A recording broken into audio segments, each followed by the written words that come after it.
Hey YouTube, Commander Tech here. Today we're going to be looking at the Samsung Galaxy S Wi-Fi, the 4-inch model and the 5-inch model.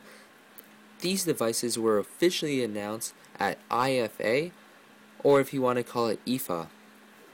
But let's just jump into this. There's going to be the 4-inch and the 5-inch, as I said. Let's look at the 5-inch first.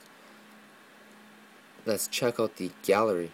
So this is not going to be a phone. This is going to be just an MP3 player, and just by glancing the pictures, it looks like a bigger device. The 4-inch model looks a bit thinner, but not dramatically thinner. However, I don't have my hands on. I'm just viewing the pictures, and I previously watched a video on it and saw that, you know what, it was thicker than most of Samsung's devices for their Galaxy S design. The reason for this is, I'm sure, to improve battery life. A lot of their Galaxy phones have horrible battery life because they wanted to go with a sleek design, which is fine. It's just that you're not going to have that solid battery life. Now guys, let's jump into the specifications. Now, I already went through the screen. It's a super clear LCD, so an LCD display. Now I'm looking at the 4-inch and the 5-inch, and the 5-inch says multi-touch zoom, so I'm not sure if the 4-inch Wi-Fi doesn't have multi-touch or the multi-touch zoom. We're going to have to see about that later on.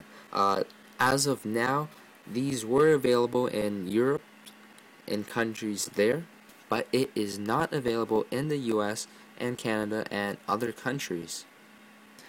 Samsung did not announce any prices for the US or release dates. The battery life on the 4-inch is 1200 mAh, and on the 5-inch it is double that with an extra 100, so 2500 mAh. Now the OS is kinda outdated at Android 2.0 Froyo. That is kinda sad. I would like to see some gingerbread on that, but maybe in the future. Okay, moving on to memory. So you're gonna have the options of 8 GB and 16 GB. What's nice is it comes with a micro SD card slot, so if you want, you can have up to 32 GB. Let's skip the rest and go to what matters. So the camera, the front-facing camera is a VGA. The back is a 3 megapixel camera, whether it's 3.2 or 3, it's the same thing.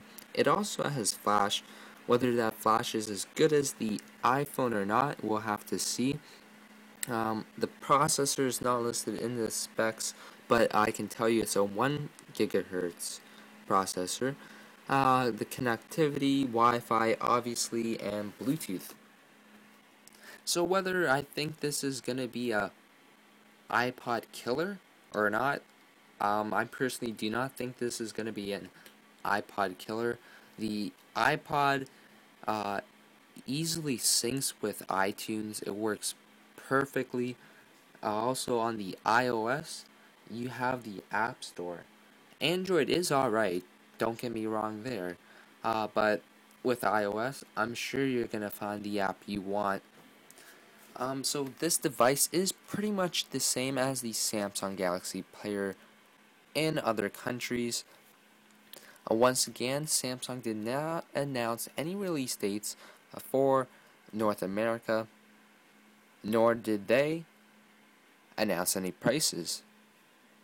So for more information about this, you can check out my website at commandertech.net. Also, for upcoming information, you can check out the same website, and I will keep you updated with all the latest news. That's all for this video. I'm Commander Tech, and I am signing out.